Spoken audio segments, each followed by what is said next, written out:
ဒီညစုငွေတွေကတိန့်တရာအကောင့်ထဲဝင်တော့မှမို့လို့တငယ်ချင်းအုပ်စုကဇနီးဟောင်းကိုဝိုင်းပြီးရောက်ပင်ပြောဆိုနေကြတာပေါ့အဲ့ဒီအချိန်ခင်ပွန်းဟောင်းနဲ့တိုးတဲ့အခါသူတို့အုပ်စုကဘာလဲသူမရဲ့အောင်ပွဲခံပစွန်ထုတ်ဟင်းကိုစားကျင်လို့လာလားဆိုပြီးဝိုင်းလောင်ပြောင်ကြတဲ့ခင်ပွန်းဟောင်းကတော့အေးဆေးပဲမင်းကအဲ့ဒီတန်းတထောင်ကြီးကမိုးပေါ်ကကြလာတဲ့ထင်းနေတာလားမင်းလက်မှတ်ထိုးခဲ့တဲ့စာချုပ်တွေအကောင့်တွေကမင်းကိုပြန်ပြီးအတုံးချနေတာမင်းအခုလူလိမ်မှုမှာတန်တရားရှိနေသူဖြစ်နေပြီလို့သတိပေးလိုက်တယ်ဒါပေမဲ့ဇနီးဟောင်းရဲ့ရီးစားအစ်စ်ကကြားဖြတ်ပြီးဒီည9 နာရီမှာတန်တရားအကောင့်ထဲဝင်လာတော့မှမို့လို့သူတမင်တက်တက်ချင်းချောက်နေတာဖြစ်မှာပါလို့ဝင်ပြောတာပေါ့အဲ့ဒီရီးစားကဇနီးဟောင်းကိုကပ်ပြီးကိုတို့ကုမ္ပဏီအတွက်အရေးတကြီး2 တန်းလိုနေလို့အခုရင်းနှီးမြှုပ်နှံလိုက်ရင်မကြခင်တန်း1000ဖြစ်လာမှလို့ဆွဲတော့တာပဲဇနီးဟောင်းကလည်းငါစုချင်းငွေဝင်လာတာနဲ့နင့်ကိုအရင်ဆုံးပေးမယ်လို့ပြောပေမဲ့ဟိုကောင်ကဘိုက်ထဲကကလေးကိုတကယ်ချစ်ရင်အခုချက်ချင်းလွှဲပေးပါလို့အကြက်ကင်ပြန်ရောဒါနဲ့ဇနီးဟောင်းလည်းချင်းငွေအကောင့်ထဲကနေယူပေးဖို့လုပ်တဲ့အချိန်မှာတက်တန်းကျော်နေတဲ့ပေးချေမှုတွေများလွန်းလို့အကောင့်ကရက်ဆိုင်ခံထားရတာကိုတွေးလိုက်ရတဲ့ခင်ပွန်းဟောင်းကလွန်ခဲ့တဲ့3 လအတွင်းမှာချင်းငွေ18 ခုတောင်ယူထားတဲ့အပြင်ပေးရမယ့်ရက်တွေကျော်နေလို့ဘဏ်ကပိတ်လိုက်တာလေအခုတော့ဘီလီယံနာကထုရှင်မကြီးက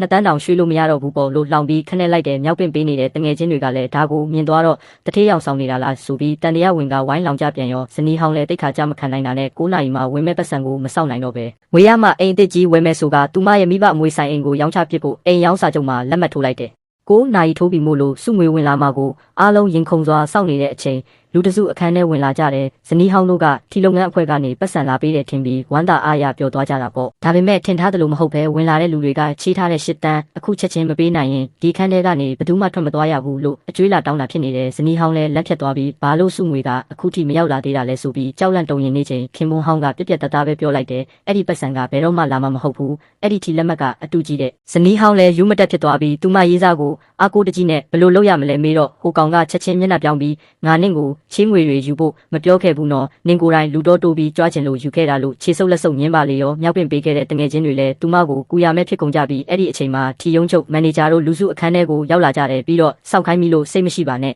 ဂုံယူပါတယ်တန်းတရာကိုမင်းရဲ့ပရာဟိတဖောင်ဒေးရှင်းနဲ့ထည့်ပေးလိုက်ပါပြီလို့ပြောလိုက်တဲ့ဇနီးဟောင်းလည်းအဲ့ဒီစကားကြားလိုက်ရတော့မှအကျွေးရှင်တွေရှိမှမျက်နှာပန်းပြန်လာသွားပြီးတွေ့လားငါအခုမှတကယ်ဘီလီယံနာစစ်ဖြစ်သွားတာဆိုပြီးပြန်ပြောသွားတာပေါ့မန်နေဂျာကလည်းဆက်ပြီးအခုကတန်းတရာပဲရှိသေးပေမဲ့ရက်အနည်းငယ်အတွင်းမှာတန်း1000ထပ်လွှဲပေးပါလိမ့်မယ်လို့ပြောတယ်အဲ့ဒီအချိန်မှာပဲရဲရရှိတွေရောက်လာပြီးဖောင်ဒေးရှင်းကိုငွေခွာချမှုလိမ်လည်မှုစာရွက်စာတမ်းအတူပြုလုပ်မှုတွေကြောင့်ဖမ်းဝရမ်းထုတ်လိုက်တဲ့ဇနီးဟောင်းကကြောက်လန့်နဲ့ဒါကငါရဲ့ထီစုမဲမဟုတ်ဘူးလားလို့မေးတော့မှရဲရရှိကနင့်ရဲ့ထီလက်မှတ်ကတရုတ်ဆောင်တဲ့ပစ္စည်းတက်ပဲလို့အမှန်တရားကိုပြောပြလိုက်တယ်တကယ်တော့ဥက္ကဋ္ဌဟောင်းနဲ့အပေါင်းအပါတွေဟာကုမ္ပဏီတူတွေကတဆင့်မတန်ရှင်းတဲ့ပတ်စံတွေကိုရွှေ့ပြောင်းဖို့ဇနီးတဲ့ရဲ့နာမည်နဲ့ရန်ပုံငွေအဖွဲ့တူထောင်ပြီးငွေခွာချဖို့အတွက်ထောင်ချောက်ဆင်ခဲ့ကြတာဥက္ကဋ္ဌဟောင်းတို့ကရှောင်ထွက်ဖို့ကြိုးစားတော့ခင်မွန်းတွေတို့ရရှိထားတဲ့ဗီဒီယိုမှတ်တမ်းသက်သေတွေနဲ့အကုန်လုံးကိုဖော်ထုတ်ပစ်လိုက်တဲ့ဥက္ကဋ္ဌတို့တစ်ဖွဲ့လုံးအဖမ်းခံလိုက်ရပြီးဇနီးတွေကလည်းထောင်ထဲဝင်ရတော့မှမို့အတိတရားရသွားခဲ့ပေမဲ့နောက်ကျသွားခဲ့ပါပြီ